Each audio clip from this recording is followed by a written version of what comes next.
Good morning, everybody. It's Monday morning. It's time for Motivational Monday. And so I hope you had a good week last week, and we're anticipating you're going to have an awesome week this week. And so today, Pastor Jim Littlebridge, one of the pastors here, and Pastor Christopher, also one of the pastors. yeah, so you got the duo today, and so it's awesome. And so Christopher, tell them what we're going to do. So over the next few weeks, you're going to start seeing these videos pop up on Mondays to still give you motivation, but there'll be a God story involved with one of our community members and members of our congregation.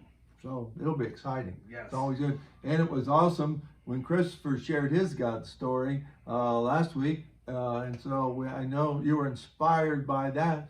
And so we're looking forward to hearing these awesome God stories, God testimonies of what God has been doing in people's lives.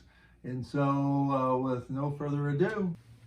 Hi, my name is Connor, and this is my God story.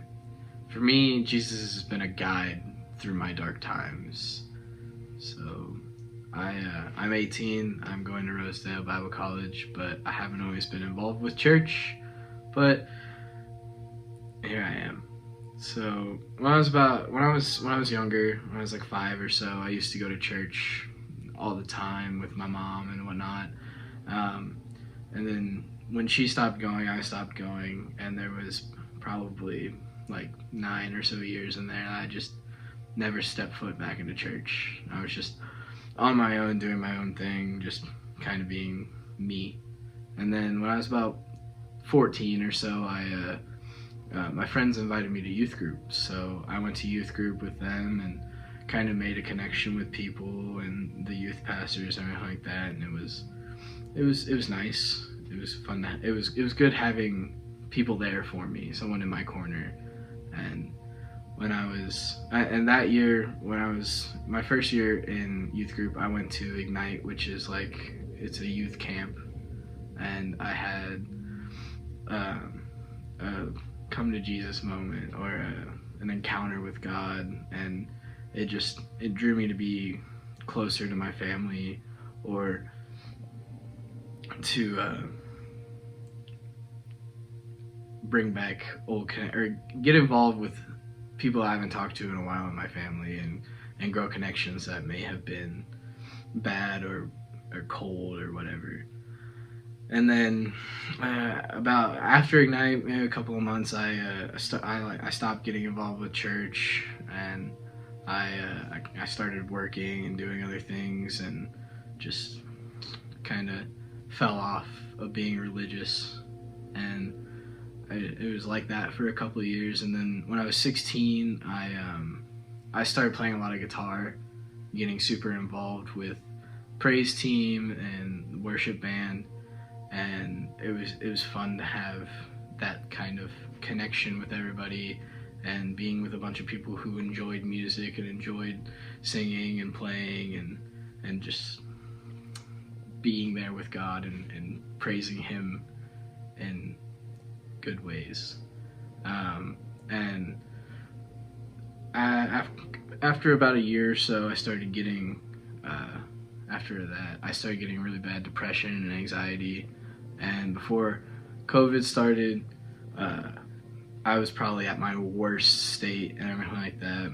And it was just really hard for me to kind of get out of that, because I couldn't go to church. Church wasn't happening. I wasn't able to go hang out with my friends, and I wasn't able to go hang out with my praise band members and my praise family, my worship family. But after a couple of months, things started to clear up, and I was able to go be with them again. And it just felt good to be with them and to worship with them and to be with them, because it makes you feel happy, it makes you feel whole. And so basically, if you're ever struggling with depression or anxiety, I encourage you to look for new ways to embrace God, find God, and just connect with Him, because it'll get you through tough times and dark times. And whether that be finding new worship music, play an instrument, learn an instrument. It'll help you out a lot. It's a lot of fun. It keeps your mind away from dark things, and it's just fun to learn new things. And you could either start doing worship as well and all that, and it'll help you out a lot, I think. All right, so we are so thankful for that testimony. Again, as we look into our community to hear where God is working and moving, it's just exciting to know that He's not done with us yet. Not done with us yet. And that's the awesome part. You know, God has a story to tell in everybody's life. And I know you have a story too. So if you're tuning in and you said, man, I'd like to do that, just let Christopher know. He'll sign you up. So listen, hey, just remember, God has a story. God has a story for you. And we look forward to hearing more stories in the coming weeks. So God bless you. Remember, God loves you. We love you. Have an awesome week. Hang in there with this pandemic. I can see the light at the end of the tunnel. Okay, and so it's coming. It's coming. But in the meantime, just hang in there and wear that mask. All right, right? Yeah, mask up. Mask up. All right. Have a good week.